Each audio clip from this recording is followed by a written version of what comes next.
Hey, what's up you guys? Welcome back to our channel. If you're new here, we're Mackie and Amanda. I'm Mackie. I'm Amanda.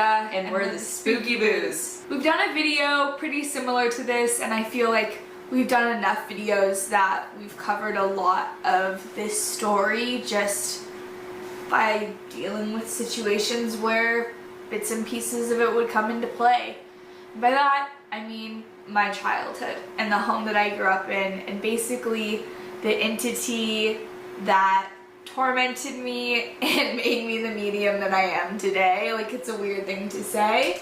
Reason that we ended up in this house, so I feel like we should not only discuss that and what happened to get here, but what's been happening in this house. Like I've said 100 times before, I was drawing these entities before I could even speak.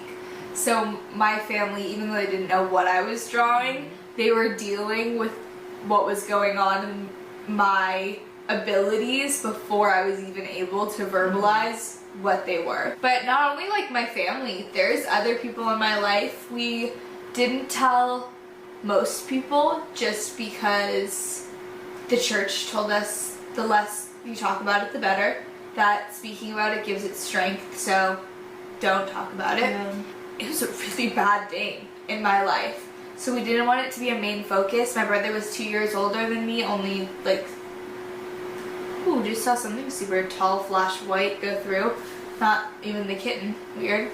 But my brother being so close to the same age, we didn't want him to be, even though he was experiencing similar things, he didn't see the entity that was doing it, so he didn't know exactly why they were happening, like why it was happening.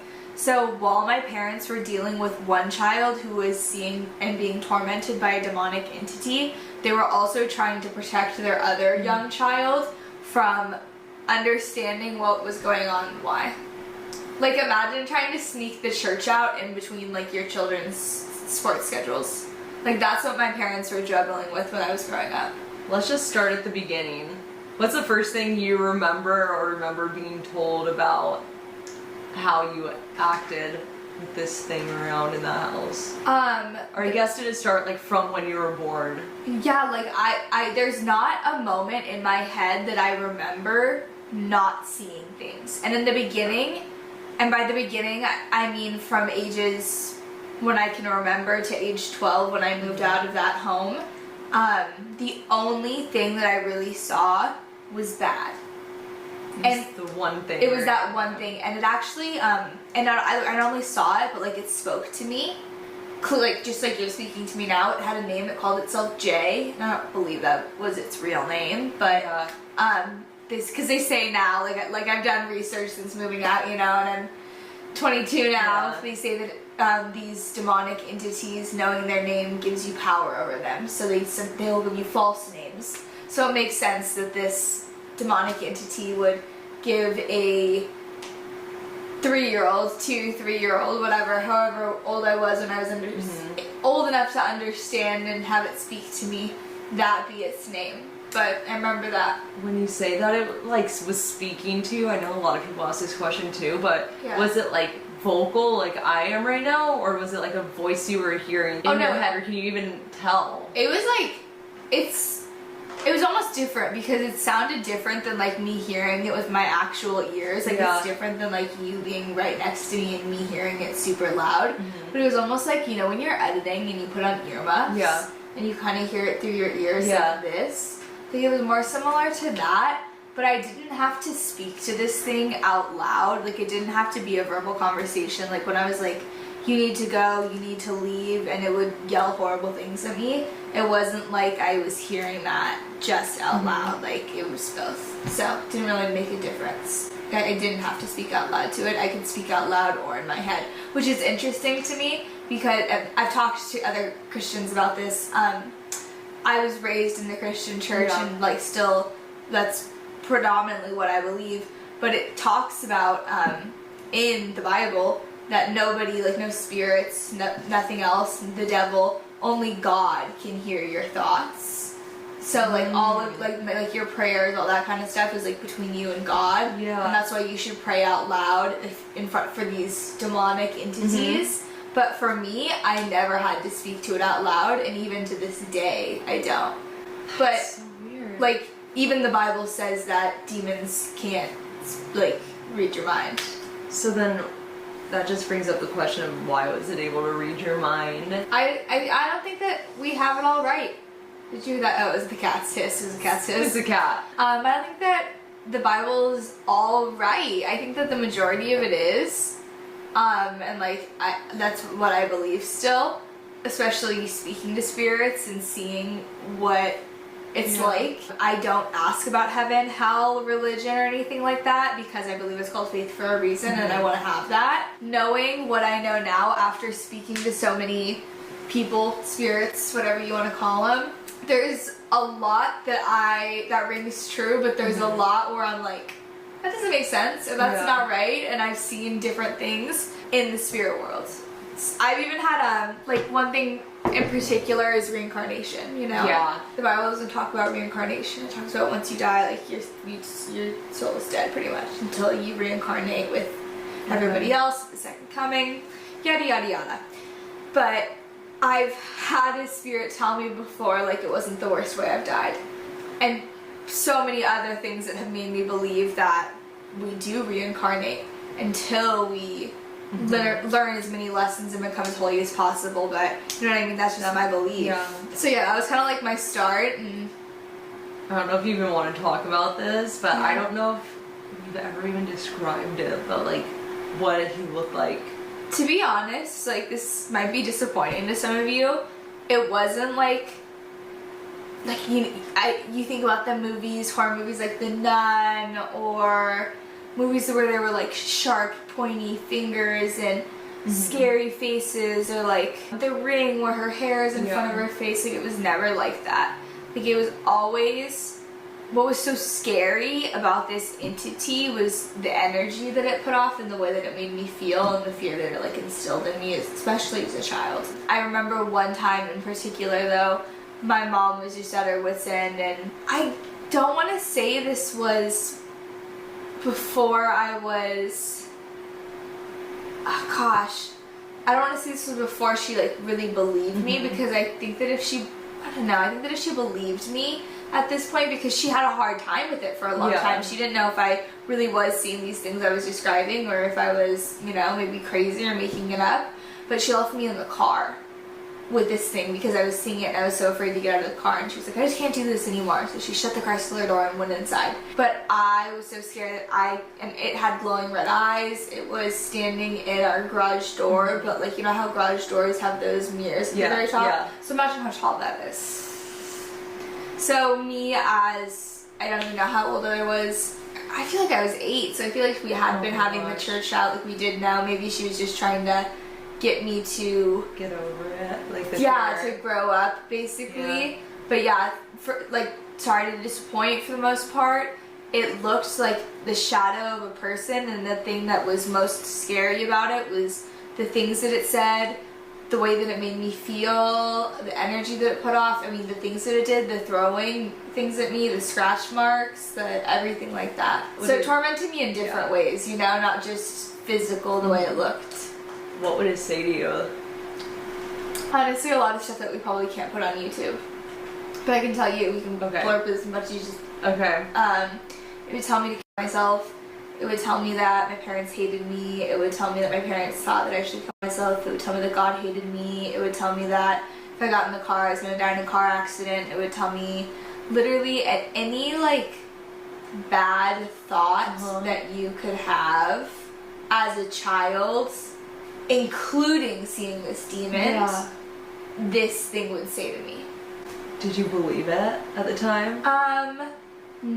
I think I did in the beginning. I remember around first grade actually being like, that's such a funny question. You're the first, that's like, no one's ever asked me that, literally. Yeah. And I remember like for a while, like, yeah, like if you got kidnapped and somebody was holding a gun to your head, basically, you didn't know if it was loaded or not, or what power they had or not, and they said, if you don't do this, like, this is what I'm gonna do, or your family, like, you know what I mean? Like, I don't know, just if you felt that they had this power, they were so strong, I was very afraid, and I did believe for a while, but but I think it took me not long, around first grade, so I guess early on, yeah, like 5, 6, 7, to realize that it couldn't really hurt me. Like, it could scare me, Yeah. and it could hurt me in the sense of it opened cupboards and cups were thrown at me and I was scratched, and I mean, my brother even had a mirror thrown at him while they were going through the house blessing with holy water, which is a whole nother story. But so I know that it could cause me physical harm, but I also had this faith that God wasn't going, Oh, that was serious. that was crazy, actually. I also had this faith that God didn't put me on like the earth just to let this thing kill me. It was a lot of faith and a lot of hope. And like, it did hurt me and it did like cause me like physical harm, but it never, obviously, it didn't kill me. Did it happen to like anyone else in your family, or was it literally just you? Like,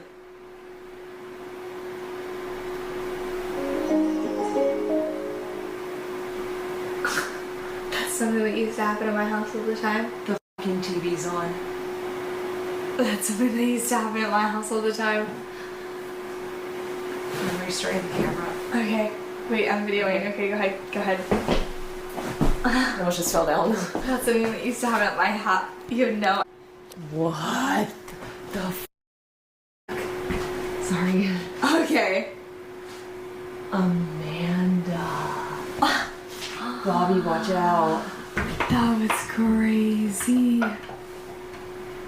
How do you feel after that? Like, I'm grabbing the remote and I'm gonna try and turn the TV off.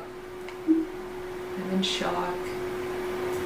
Tyler and I, and my entire family, I guess, we were just hanging out up here, and we started talking about my childhood and like hiding it from Tyler for so long, and literally what we're talking about now, actually.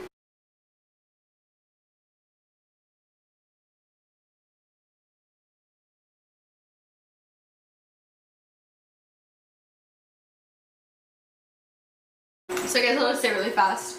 And I think like the scary part about it was not knowing whether moving out of the house was gonna stop it or not, because he followed me everywhere, like church, after school activities, sports, sleepovers, like literally anywhere. So That's the part that scares me the most, that he'd go to church with you.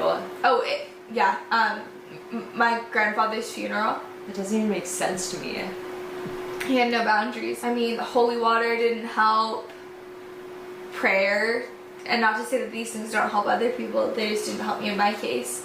Prayer didn't help. He anointed me in holy water, blessed my home, blessed me. Like, nothing worked besides we had this intercom system in our house. And this one's so funny now. There was like an intercom in every single room. We used to play Christian radio, so Christian music throughout the entire house, just 24/7 on low, and that kept it at bay. Didn't stop it, but it kept it at bay. It's so funny that like we're even talking about this, because Tyler and I were talking about literally this exact same topic, about how it followed me everywhere and we weren't sure if moving was gonna help. And we were in Las Vegas, and we were on the 23rd floor, 27th floor. We were high up, and this room was floor to ceiling glass, like near.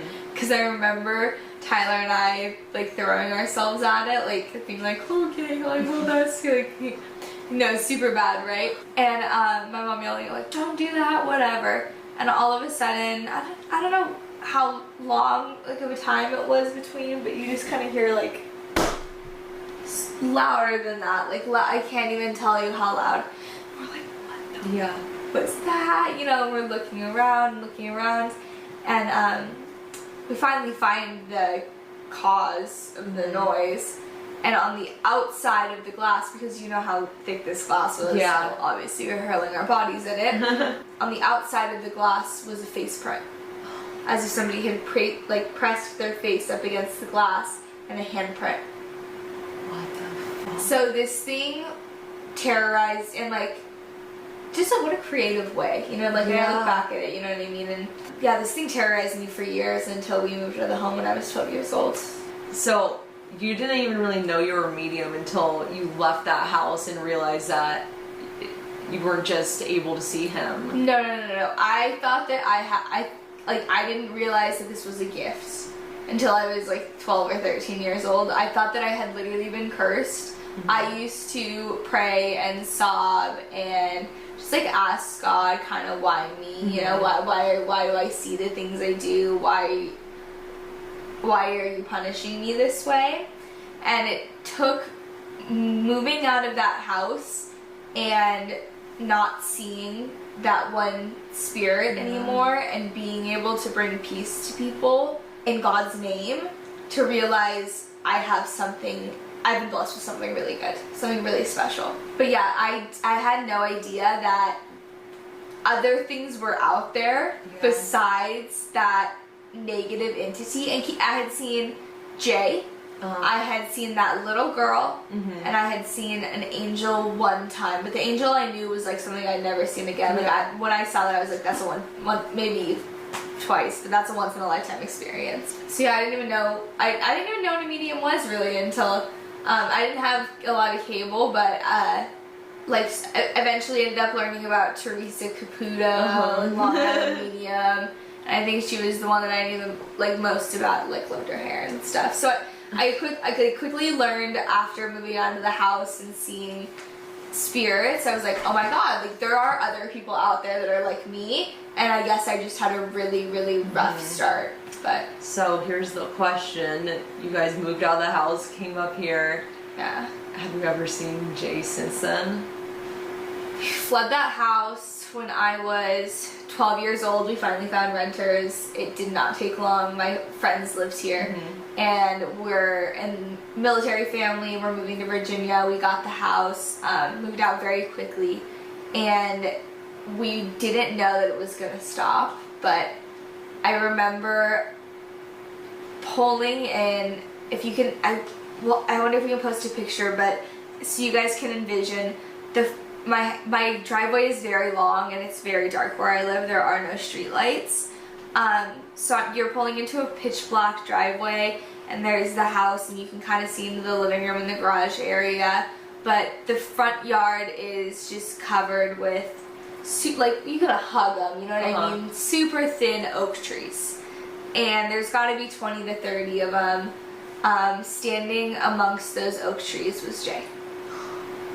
And how long after was this? I think it's hard to say because it was 10 years ago, you know what I mean? I'm 22 now, I'm 22 now, so 10 years ago.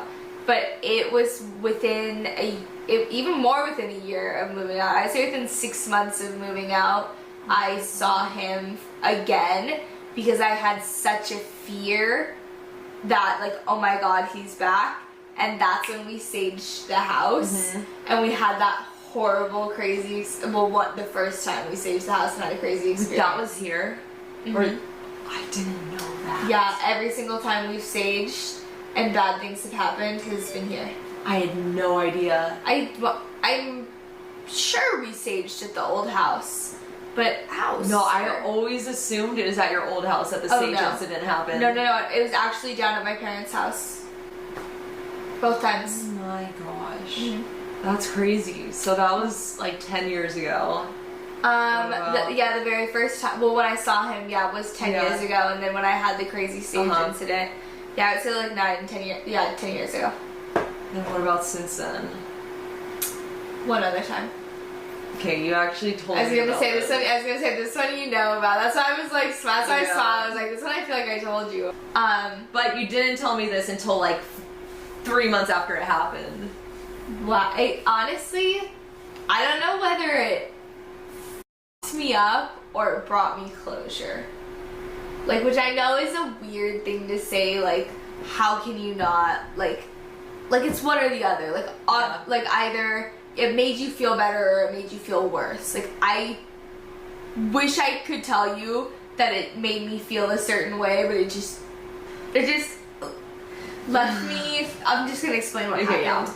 I was actually leaving your house, so it was after an investigation. Let's just describe the setting first. So, Okay. late at night, we just finished an investigation. Yeah. You're driving home alone on this specific strip of the freeway where you're along the ocean. There's no city or town for miles, pitch black. Yeah. Because it's military. No, yeah, you're actually totally right. The spot that I was on, so we had just finished an investigation, so it had to have been 2, 3. The freeway is pretty much completely empty, you know what I mean? Besides the few other people that are on it that are, you're also like, what are you doing out? And then I was at kind of like near San Clemente, like a little, like passing that area, like San O, like all those kind of, the boobies, you know? Like, Yeah, the boobies. So there's nowhere to even pull over. No. Like it's all ocean on one side, and then on the other side where obviously freeway too, coming this way, military base. So I can't, there's nowhere to go.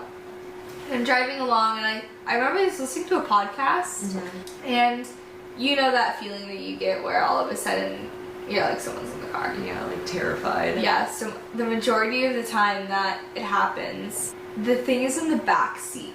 And I just like, not that it even matters, you know what I mean? Because who cares where it's sitting?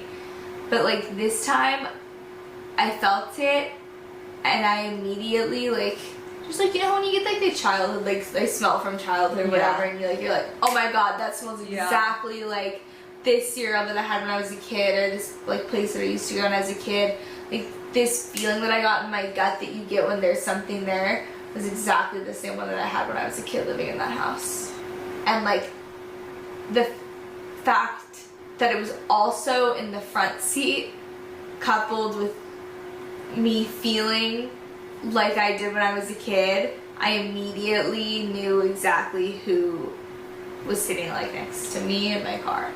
Neither of us actually, but I was gonna say I didn't say anything, but neither of us said anything for even, I was gonna say a very long time, but in reality it was probably no more than 2 or 3 minutes.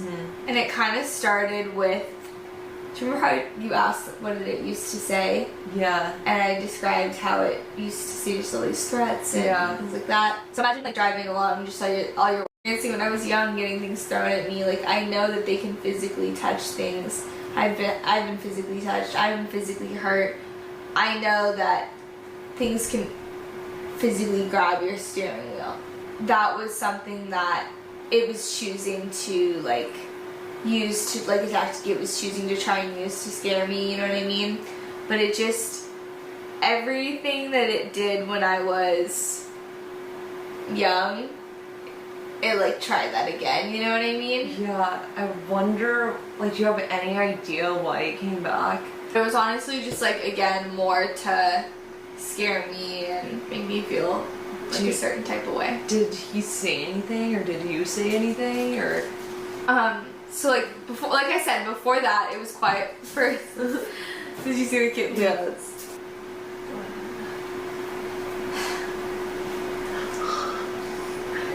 Before he started talking and saying things like he used to, it was just quiet for a long time, just between the both of us, just kind of silence. And obviously he knew that I knew he was there.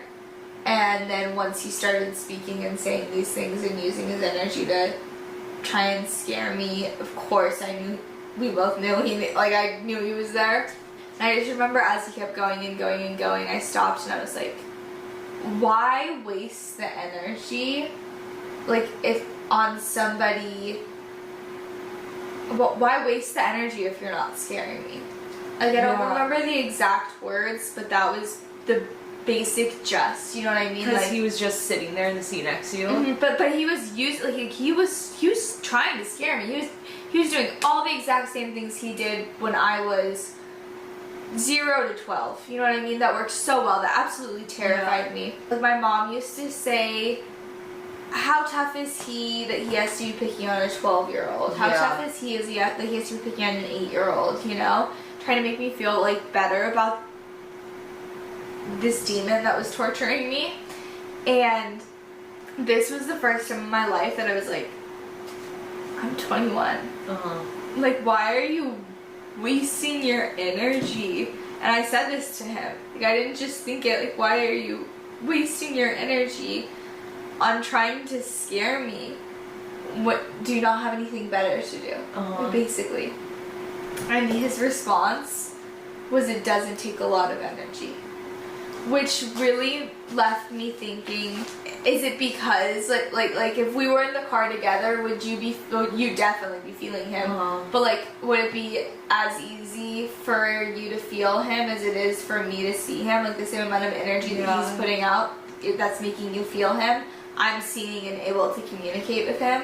I don't know, it's just something I've always kind of wondered, in the way he said it, and I don't believe a word he said, like he'd say, that comes out of his mouth. But we just kind of rode in silence for a while after that. And you just left? I asked him where he had been. Because where did he go for 12 years? And then I've gone back to the house, and he wasn't there. And he just said that, this is so ominous when I put it this way. He just said, I've been around.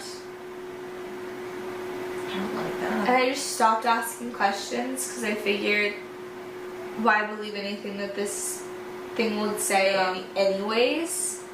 And I almost felt like I faced my fear and kind of conquered it, you know what I mean? At 21, driving alone, and like you said, in this dark strip, completely alone, after we had filmed a haunted video, nowhere to pull over and panic or catch a breath. I just had to face him. And not only did I do that, but I got to ask and get some, not even that they're reliable, but get some questions answered. I remember which night it was. It was after we had filmed at this park. Remember, we got in your car. This was May. You were staying at my house that week when my parents were in Cabo. They got home that night, so you drove home. Earlier that night, we were at this park, and we were in the car, and something really bad came in the back of the car. Do you remember this? Yes, and it was saying Zachary. And we were like, whatever this is really bad. And then we left the park, started driving home, and it popped back into the car. And it felt terrible. And I never asked you, do you think whatever was in the car that night, do you think that was him? Never thought about it. Because I remember at the same time we were both as we were driving, because I gasped for something, something really bad's here. And you're like, you need to leave now. And we were both yelling at it to get out of the car. For some reason, it kind of makes me think that it was with Jay, but it wasn't Jay. Really? Isn't that a weird thing to say? Because I mean, you probably would have known right off the bat if that was him. That's what I mean, and that's exactly what that's exactly how it was when it was him. It's scary. So now that was a few months ago. You haven't seen him, but I know you've had a couple weird experiences here with a couple heavy things. Most definitely. As well as other things, just normal things. Just so I say we do a full investigation. I mean, I think this video is already going to be long. In addition to this couch that we're sitting on, moving away 5 inches, getting pushed away from the wall, while Brenna was in the other room doing dishes.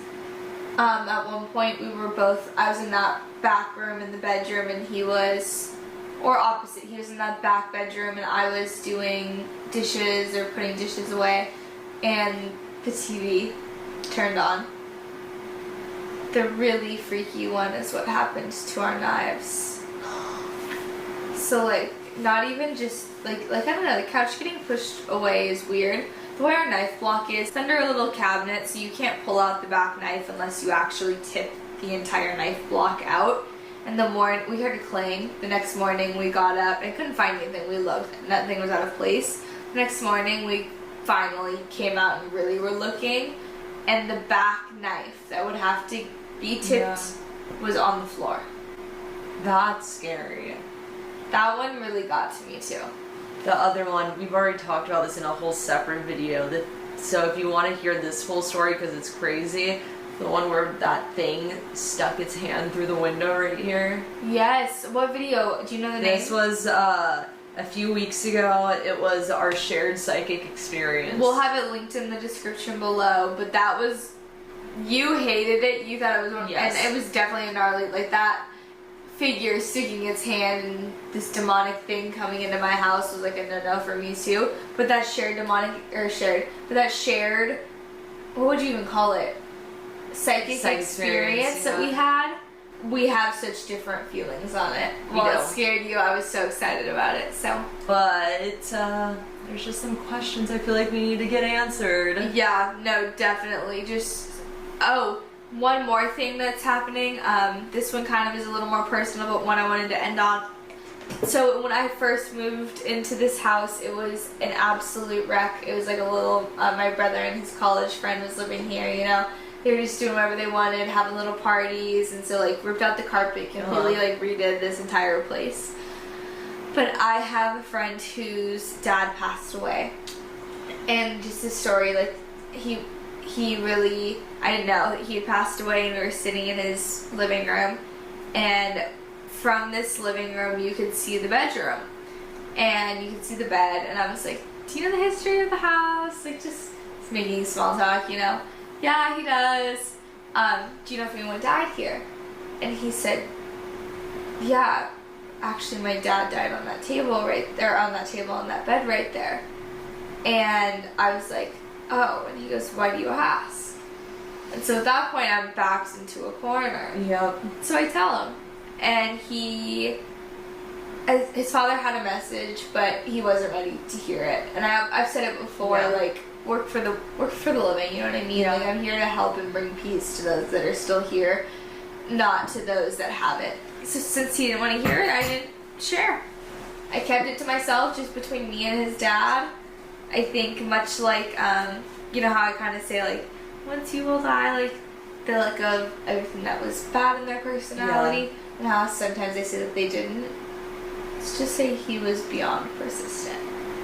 I remember one time Brendan and I being in his 4Runner. This was like one of his old cars, so a while ago, just thinking of timeline wise. And my phone, he really wanted me to text this kid. We had a falling out, and we just didn't talk anymore. He had gotten a new girlfriend. Girlfriend's like, don't text him. So I was like, I'm not gonna text him. I remember my phone levitating out of the cup holder in between Brendan and I sit with my hands crossed. I don't know if anyone noticed that, or like when I'm tuning in, like I'll like do finger stuff, and Brendan's driving.